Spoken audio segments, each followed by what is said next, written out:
It just sounded like a train was coming through. Monday, Thomas Cameron showed 11 News what his family is facing. He was sitting in this room when a tree came crashing down.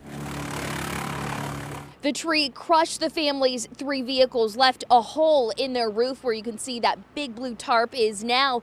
The family says that the trees are on the county property, and they've been asking for them to be taken care of for years for fear something like this would happen. The transformer went out down the street, so this was just like icing on the cake.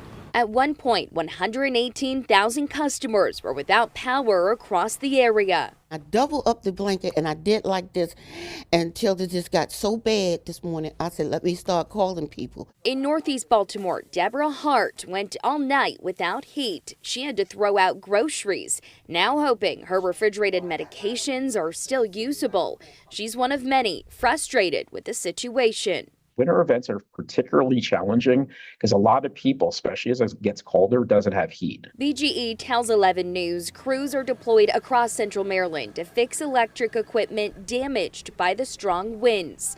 They expect to have more than 80% of customers restored by Monday evening. They're dealing with around 2,000 events like this one.